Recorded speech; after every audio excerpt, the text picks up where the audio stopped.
Good morning, જય Shri Krishna, welcome back to our new vlog. આજે અમે લોકો જૂનાગઢથી જઈ રહ્યા છીએ ને દર્શુ. તો અમે પેટ્રોલ પુરાવા માટે થોડી વાર ઊભા છીએ.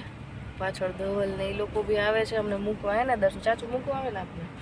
હે દર્શન બાર પેટ્રોલ પુરાવે છે અને એરનું બધું ચેક કરાવે છે. પછી ધીમે ધીમે નીકળીએ જૂનાગઢથી પેટ્રોલ પંપે પેટ્રોલ પુરાવીને હવે નીકળીએ છીએ. તો દર્શ ને ભૂમિ ને બધા છે ને આખી ગાડી ભરી છે, ડેકી ભરી છે આખી, ને ગાડીમાં પાછળ સામાન છે. જગ્યા જ નથી ગાડીમાં. અને ધવલ ને એ લોકો આવે છે અમારી પાછળ છે, અત્યારે એર ચેક કરાવે છે. ગાડી મસ્ત રેડી કરી લીધી છે, પેટ્રોલ પુરાઈ લીધું છે, એર પુરાઈ લીધી છે ને દર્શુ. બતાવીએ પછી તમને ધવલ સાથે મળાવીએ રસ્તામાં. ધીમે ધીમે અમે નીકળીએ છીએ હવે. ચાલો. તો હવે અહીંયા ચોટીલા અમે સ્ટોપ લઈ લીધો હતો ને થેપલા સૂકી ભાજી ને ગાંઠિયા ચા ને નાસ્તો કરીએ છીએ. તો આવો બધા થેપલા સૂકી ભાજી ચા ગાંઠિયાનો નાસ્તો કરવા. અને અમારી સાથે છે ધવલ ને એ લોકો પણ. તો ધવલ ને એ પણ છે અમારી જોડે અત્યારે.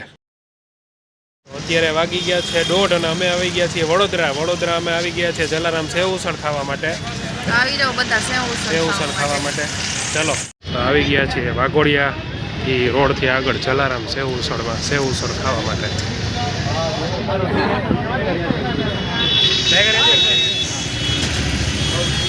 જલારામ સેવ ઉસળ.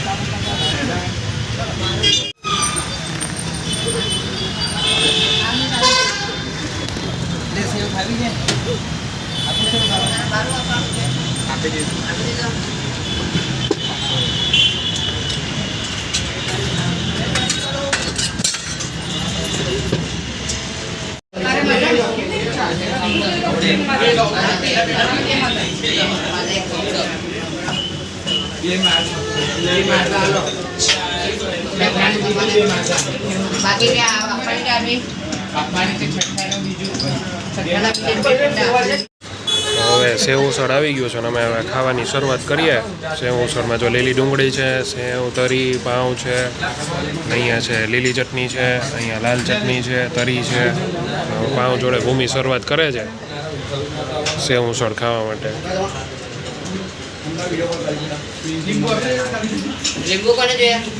કેમ છે રિવ્યુ આપતો?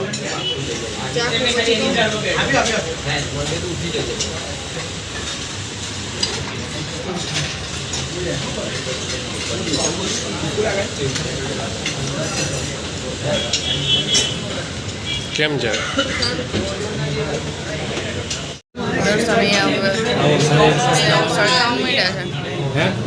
કેવું છે?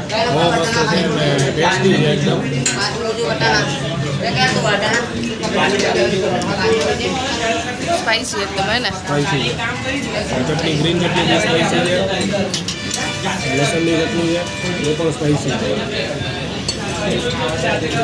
એકદમ મસ્ત છે, તીખું તનમનતું.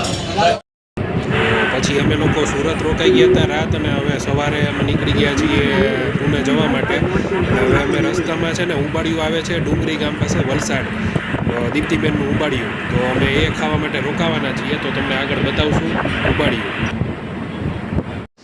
તો અમે પહોંચી ગયા છીએ વલસાડ ડુંગરી ગામનું ફેમસ ઉંબાડિયું ખાવા માટે, દીપ્તિબેનનું ઉંબાડિયું તરીકે જે ફેમસ છે. અને અહીંયા તમે જોઈ શકો છો જે ઉંબાડિયું બની ગયું છે અને કોણામાંથી એને કાઢવાની પ્રોસેસ ચાલે છે. જે આ પાંદડા છે એ કલરના પાંદડા છે, જે મેઇન ઇન્ગ્રેડિયન્ટ છે ઉંબાડિયાનું. અને ઉંબાડિયું હવે તમને આગળ બતાવું કે ઉંબાડિયું કેવું હોય છે. અને ખાવામાં તો બધા એમ કહે છે કે જે એકદમ ટેસ્ટી હોય છે અને એકદમ સ્વાદિષ્ટ હોય છે. અને આ એકદમ છે ને તેલ વગરની વસ્તુ છે, એટલે એકદમ હેલ્ધી છે આ વસ્તુ. તો અમે લોકો ફર્સ્ટ ટાઈમ આ ટેસ્ટ કરવાના છીએ. સાંભળવું છે બધા પાસેથી કે એકદમ મસ્ત ટેસ્ટી હોય છે, પણ ટ્રાય કરી નહોતી. તો આજે અમે ટ્રાય કરશું ફાઇનલી. ઉંબાડિયું બની ગયા પછી જો એને આ રીતે બે કોથળા વડે પકડવો પડે છે ઘોડો, કેમ કે બહુ જ ગરમ હોય છે માટલું. અને હવે આ રીતે જો એને એકદમ ગરમ છે, અને તમે જોઈ શકો છો કેટલા ધુવાડા નીકળે છે એની અંદરથી, વરાળ નીકળે છે. તો એકદમ ગરમ છે, ગરમા ગરમ ઉંબાડિયું છે. સરસ મજાની ખાવાની મજા પડી જશે આજ તો. ઉંબાડિયું ગરમા ગરમ જો તમે કેટલું સરસ એટલું લાગે છે. હવે એની વાત જ ના પૂછો. સવારમાં 8 વાગ્યામાં અમે ઉંબાડિયું ખાવા પહોંચી ગયા છીએ.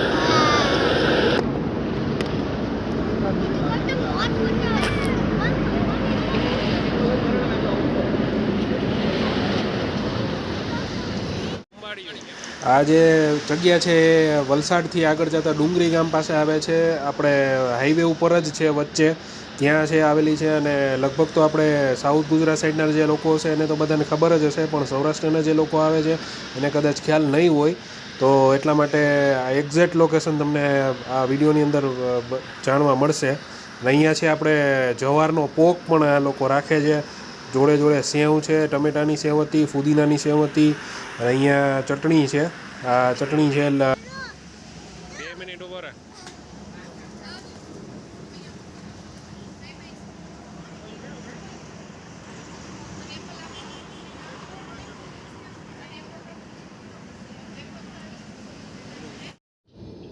ઉંબાડિયાનો રિવ્યૂ તો એવો છે કે એકદમ મસ્ત હતું, ટેસ્ટી હતું, અને આપણે ક્યારેય ન ખાધું હોય ને એવું હતું. તો બધા જરૂરથી ટ્રાય કરજો. દીપ્તિબેનનું ઉંબાડિયું, ડુંગરી ગામ પાસે, વલસાડ. તો ઉંબાડિયું ખાઈને અમે પ્રયાણ કરી દીધું પુણે તરફ. અને હવે તમે જોઈ શકો છો નજારો, આ જે હાઈવે છે એનો, અને એકદમ મસ્ત અહીંયા ડુંગરાળ જગ્યા છે અને જંગલ છે અને બહુ મસ્ત હાઈવે છે. અને બસ હવે મજા આવે છે ગાડી ચલાવવાની ઉંબાડિયું ખાઈ લીધા પછી. તો ચાલો હવે મળીએ પુણેની અંદર.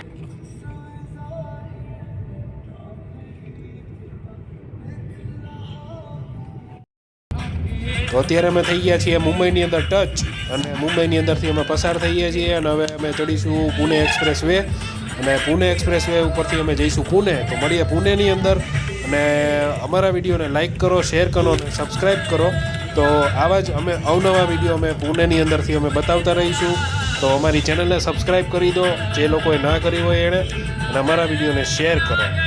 By, take care.